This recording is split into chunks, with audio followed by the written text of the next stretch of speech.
Halo semuanya, salam sejahtera buat kita semua. Shalom. Eh, kita kali ini masuk di part 28. Mungkin ada yang tanya, kok beberapa hari ini nggak ada ngupload? Terus terang, dengan beberapa kesibukan saya, akhirnya saya bisa menyelesaikan request dari salah satu korban, kayak gitu, terkait dia eh, awal mulanya itu dari iklan penghasilan tambahan kayak gitu istilahnya, dan terakhir berakhir di Koinhako. Dalam video kali ini, konten kali ini, saya tidak ada niatan untuk mencemarkan nama baik untuk Koinhako, karena satu sisi Koinhako juga punya blog yang resmi, dan nanti di akhir konten ini juga saya sampaikan seperti itu, tapi sama seperti yang sebelum-sebelumnya, seperti Setra, Beriskun, semua dimelencengkan seperti itu.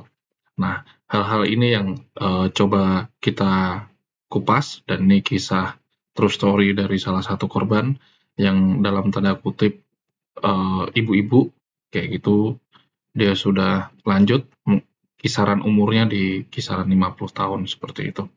Nah, beliau kena tipu saat mengerjakan tugas like dan love di TikTok, seperti itu.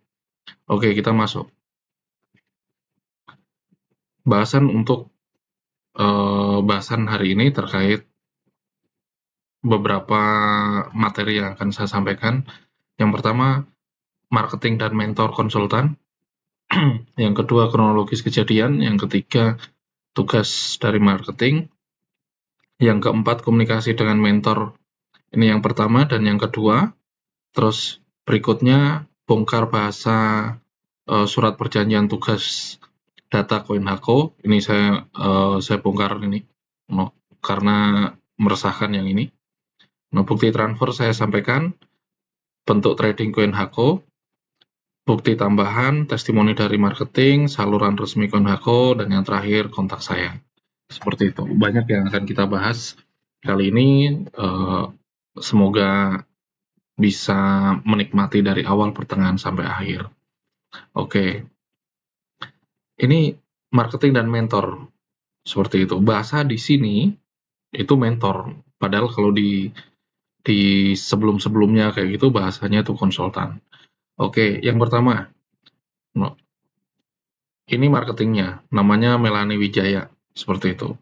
Kalau dari bahasa chat yang saya baca, orangnya simple, istilahnya orangnya enak lah dalam bertutur kata, dan juga cara dia menekan, mempressure ke para korban itu smooth, istilahnya halus kayak itu, halus tapi dia nekan seperti itu. Dia pelan, keren ini tipikalnya itu santuy lah istilahnya, santuy kayak gitu, tapi menusuk dia seperti itu. Ini mentor yang pertama, ini mentor yang kedua. Mentor pertama namanya Robi Wongkar, yaitu dia sama namanya juga mentor atau konsultan, sifatnya memberi petunjuk ke korban mengenai langkah-langkah yang harus diambil dalam trading. Ini mentor yang kedua, ini namanya James Richard. Yaitu dia juga sama, dia kurang lebih itu menuntun korban agar melakukan apa yang dia ada sampaikan dan melakukannya. Namanya juga mentor dan konsultan, seperti itu. Nah, kalau di pembahasan-pembahasan sebelumnya di scam trading platform lain, konsultannya kan ada satu, ini konsultannya atau mentornya ada dua. Oke, next. Ini kronologi yang saya sampaikan, ini kronologis kejadiannya. Terus terang, saya tutup seperti itu, sama seperti yang sebelumnya, bahwasannya cukup inisialnya, dan ini ibu-ibu. Nah, awalnya dari iklan penghasilan tambahan, saya klik masuk WA, diarahkan ke Melanie. Melanie kasih tugas like dan love di TikTok. Lalu ke koin dari kecil hingga besar, ke mentor Robi 200, kembali 260. Ini nanti kita juga bongkar. Tugas hari yang kedua itu mentor James naik ke 500. Selesai, harus nambah 2.500.000 something dan 4 juta something. Dua pilihan. Belum cair dan tidak bisa cair, maka tadi saat buat video saya habiskan entah jadi berapa. Seperti itu. Jadi ada 2 tugas ini, yang terakhir tugas kedua dia harus nambah, nambah, dan nambah, seperti itu. Jadi ini yang saya sampaikan, walaupun si korban belum sampai rugi terlalu dalam, istilahnya, finansial setiap orang itu kan beda-beda. Ada finansial yang bawah, menengah, dan atas kayak gitu. Jadi tipikal ruginya itu variatif seperti itu. Tapi satu sisi ibu ini untuk ukuran ibu ini itu belum terlalu dalam kayak itu. Akan tapi beliau sudah kena mental dan shock berat kayak gitu karena eh, ibunya bukan terkait berapa jumlah dananya, tapi kepercayaannya dia itu udah luntur kayak gitu. Padahal kenapa kok bisa seperti ini, bisa terjadi di saya kayak gitu. Ya kurang lebih sama dengan korban yang lain lah. Karena berawal dari iklan penghasilan tambahan yang iseng-iseng mencoba klik. Langsung diarah ke akun WhatsApp-nya Melanie dan Melanie memberikan tugas like dan love di TikTok lalu berujung ke koin yang bernama koin Hako. Tugas demi tugas dilancarkan dan apabila sudah dikerjakan, mengarah ke koin Hako. Dari kecil sampai besar. Sebelum dipublish untuk informasi dan cross-check terkait video ini, saya sudah lakukan ke si korban. Kayak gitu. Oke, next. Ini tugas dari marketing. Tugas yang pertama, dia ngasih love. Kayak gitu. Dia ngasih love di apa namanya? Karena saya tidak main TikTok, jadi istilahnya ini yang dikirim ibu si korban ini ke saya, dan dia memberikan love pada TikTok ini di mana video sudah lama. Ini videonya itu istilahnya tanggal 24 bulan 3 bulan Maret 2023 seperti itu. Dia memberikan. Nah, ini tugas yang pertama. Tugas yang kedua pun juga dia juga sama. Dia memberikan love kayak gitu. No, dia videonya yang di love pun juga sama. Itu tahun 2023, yaitu tanggal 4 bulan Mei seperti itu. Ini tugas. Tugas yang diberikan sama si Melanie dan sudah dikerjakan sama ibu kayak gitu, ibu si korban. Ini komunikasi dengan mentor pertama. Mentor pertama namanya Robi Wongkar yang saya sudah sampaikan di awal tadi. Nah, pemberitahuan surat perjanjian tugas data koin aku. Hal ini yang terus terang buat saya ini menarik. Kenapa? Karena dia berani mencantumkan nama OJK seperti itu. No, jadi dari ini saya menganalisa kok aneh ya surat dari lembaga penting di Indonesia seperti itu, tapi bentuk suratnya kok seperti ini kayak gitu. No, surat perjanjian ini dikirim dari Melanie marketing ke Robi, dia mentor. Surat perjanjian tugas ini kalau saya baca secara garis besar ada keanehan. No, jadi waktu saya dikirim ibu kayak gitu, ibu si korban ini, screenshotnya ini kayak gitu, saya coba baca walaupun tulisannya agak kecil tapi saya masih melihat. Kayak itu. Yang pertama, nomor urut dalam memberikan penjelasan dari poin nomor 2 ke poin nomor 4. Jadi, poin yang nomor 3-nya ini tidak ada.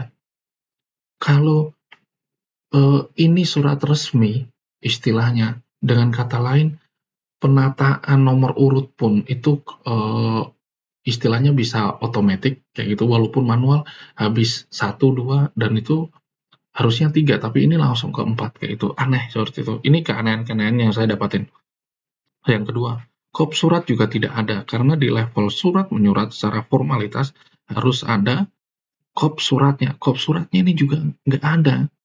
Seperti itu, kop suratnya nggak ada. Tapi yang dicantumkan, dia malah lembaga OJK-nya. Kop suratnya dari ini loh, yang Melanie bekerja atau Robi bekerja ini nggak dicantumkan. Nggak berani dicantumkan. Seperti itu.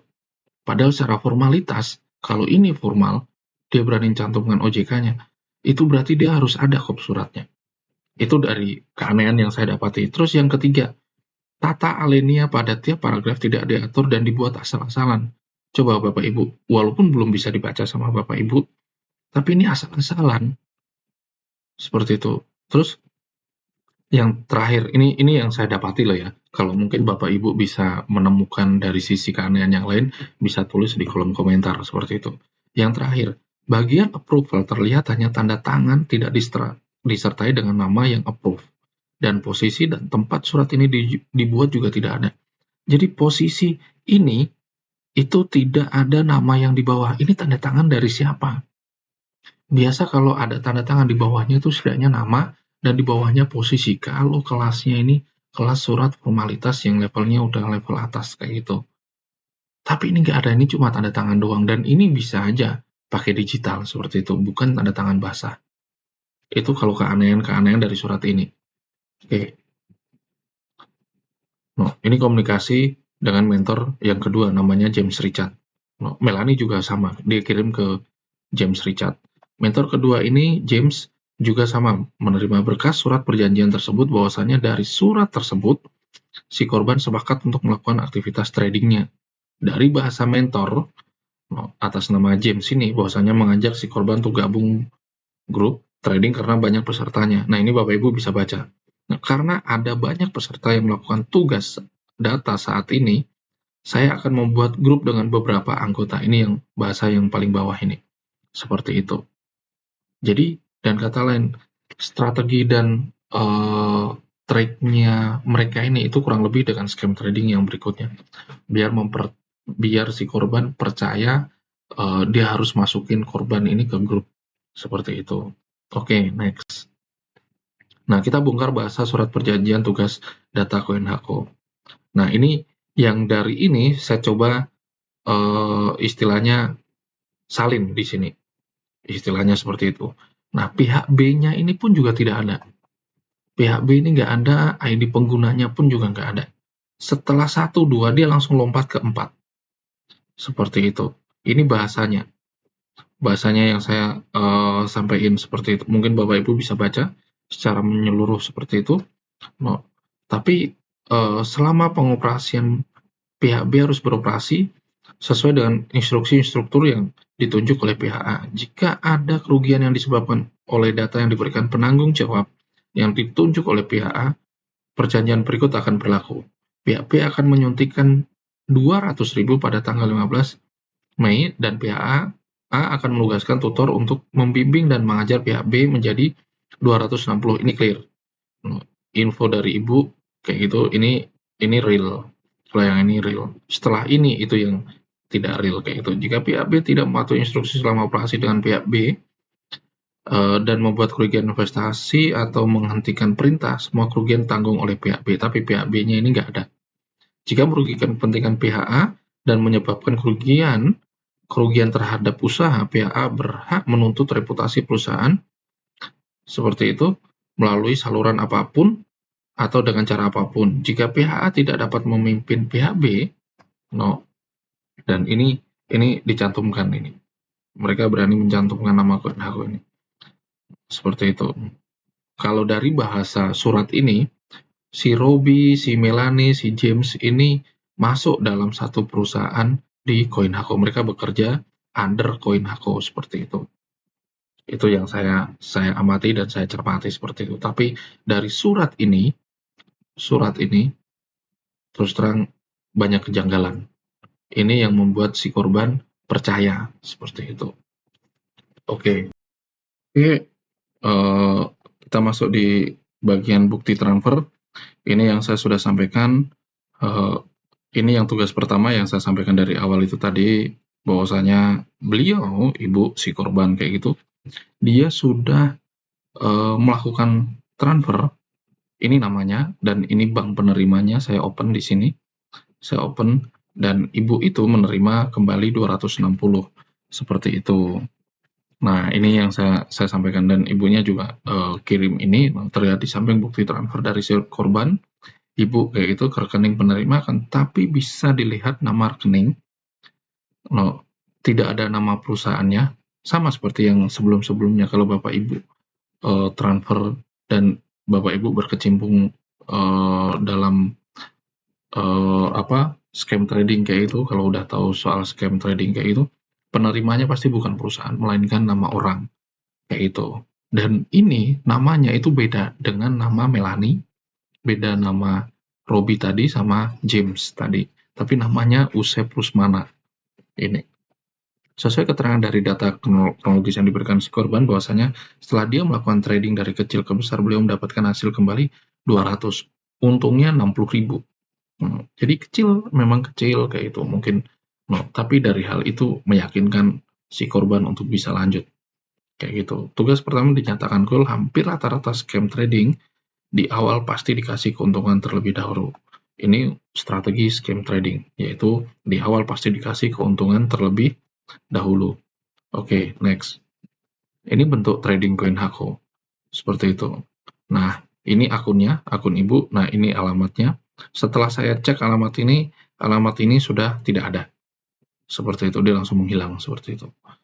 Nah, terlihat di halaman konfirmasi pesanan bahwasanya jumlah penarikan sebesar 60.000 dan terlihat juga di bawah total saldo 200.000. Seperti itu. Nah, ini jumlah pembeliannya. Ini saldo tersedia karena dia sudah deposit 200.000 kayak gitu. Kalau dilihat lebih dalam lagi bahwasanya yang di tradingan itu bukan Ethereum.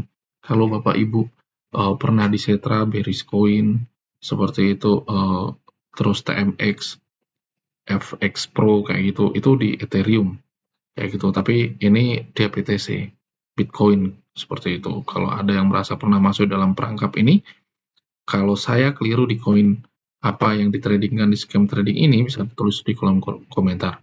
Saya tidak pernah main di koin Hako secara resmi kayak gitu, jadi saya tidak tahu yang ditradingkan tuh koin apa. Tapi kalau dia pedagang, koin Hako ini dalam tanda kutip pedagang, dia pasti memperdagangkan semua bentuk koin kayak gitu.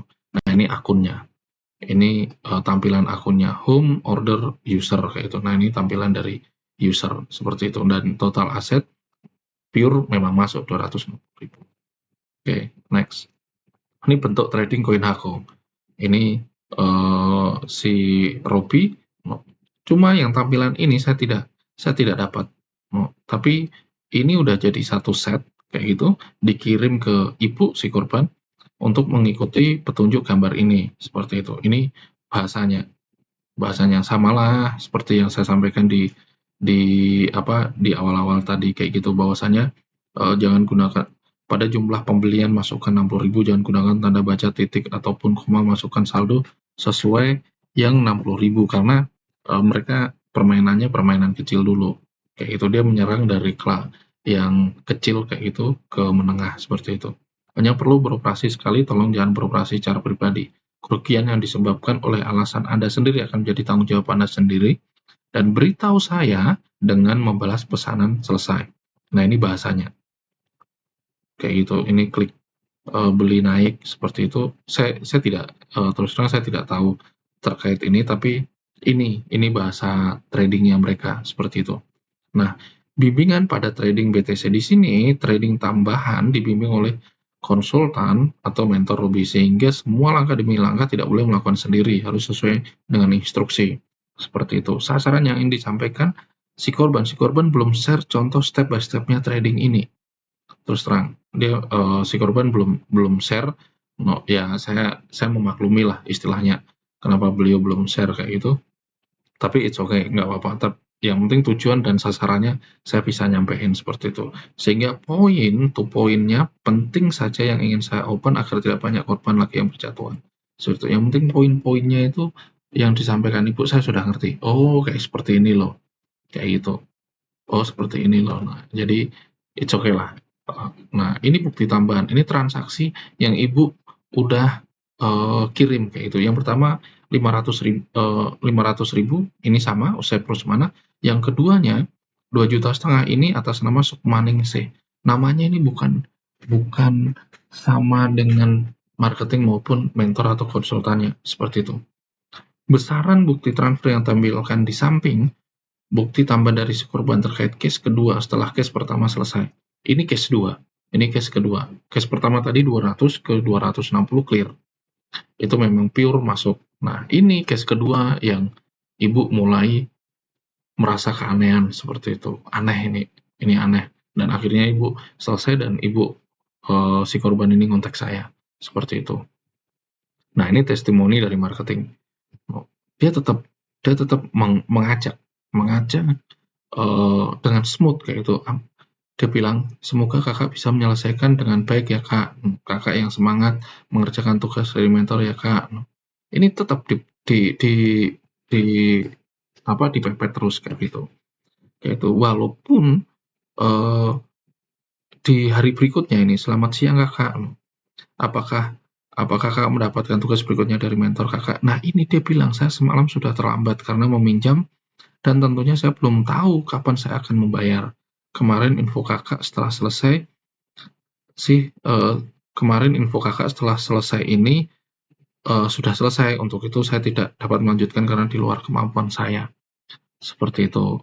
Ini strategi ibunya, bahwasanya ibu sudah merasa keanehan kayak itu terkait apa yang dialami, dan ibu dengan alasan kayak gitu, "Ini di luar kemampuan saya." Ini tetap dipepet terus ini, dipepet terus. Ini saya open open semua ya, open semua, Bapak Ibu bisa ngelihat ini.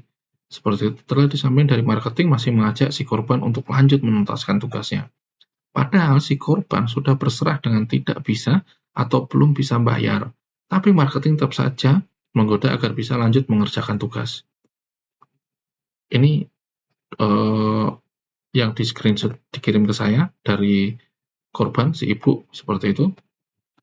Oke, nah ini panduan utama CoinHako untuk menghindari penipuan kripto. Setelah saya mencari tahu kayak gitu dari halaman resminya CoinHako, mereka sudah memberikan statement kayak gitu, panduan untuk menghindari penipuan kripto. Ini saya minta izin ke CoinHako untuk saya share seperti itu tanpa saya mengurangi apapun, bahwasanya tujuan dari konten atau video ini itu meminimalisir hal-hal penipuan yang mengatasnamakan CoinHako.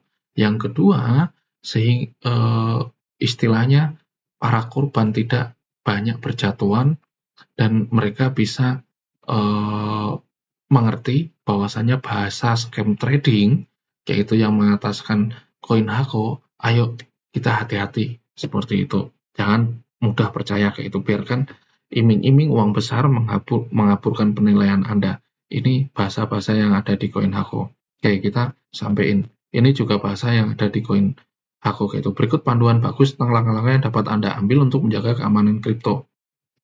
Yang pertama, selalu verifikasi. Yaitu penipuan online seringkali mencoba membuat akun yang terlihat sangat mirip dengan merek resmi. Sama yang saya sampaikan. Jadi para scammer kayak itu dia membuat hampir mirip dengan yang halaman aslinya kayak itu. Kalau dicek hampir mirip, tapi strateginya mereka itu bisa kebaca seperti itu. Yang kedua, hindari memberikan informasi pribadi. Tapi di satu sisi kalau kita udah masuk di scam trading, pasti mereka minta informasi dari kita. Contohnya KTP kayak gitu, terus nomor rekening kayak gitu. Nah, ini bahasa di CoinHako halaman resminya. Untuk hadiah, kami mengadakan hadiah untuk memberi kembali kepada pengguna kami dan berterima kasih kepada mereka karena mendukung CoinHako. Ini yang perlu digarisbawahi, kami tidak akan pernah meminta Anda mengirimkan dana kepada kami. Ini bahasanya.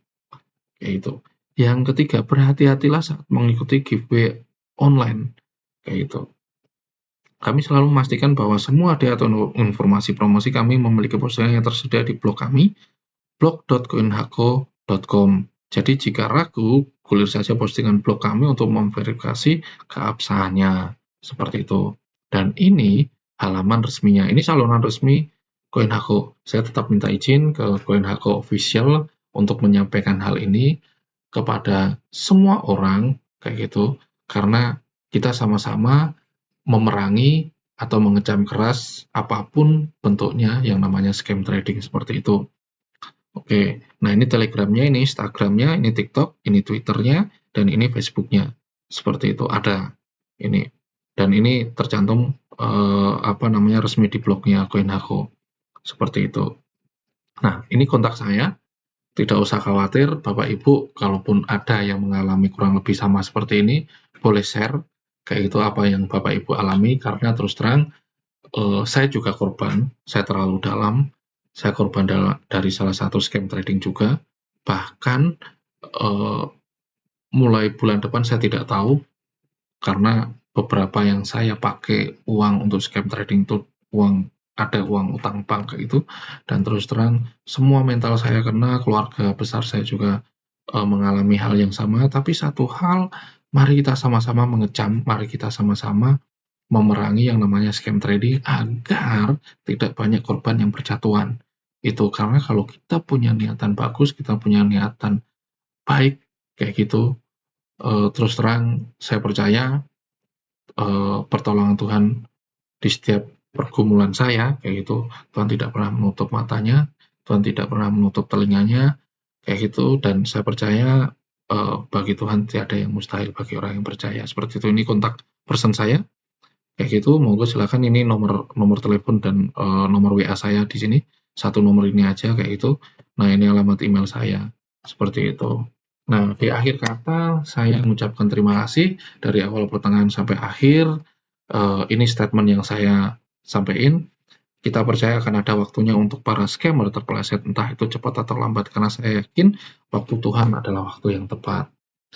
Seperti itu Bapak Ibu, jadi setiap badai, setiap ujian, setiap orang itu beda-beda, tapi satu hal dari semua ini, kita dituntun untuk melangkah lebih baik lagi dan berhati-hati. Terima kasih buat semuanya Bapak Ibu sekalian, jangan lupa like, subscribe, share maupun komen. Kalaupun ini bermanfaat, silahkan untuk di-subscribe, karena kita sama-sama memerangi hal ini kayak gitu. Kenapa saya coba buat konten yang spesifik kayak gitu, karena terus terang dari awal saya kena juga, saya mencari mengenai apa yang saya alami itu belum dapat yang spesifik.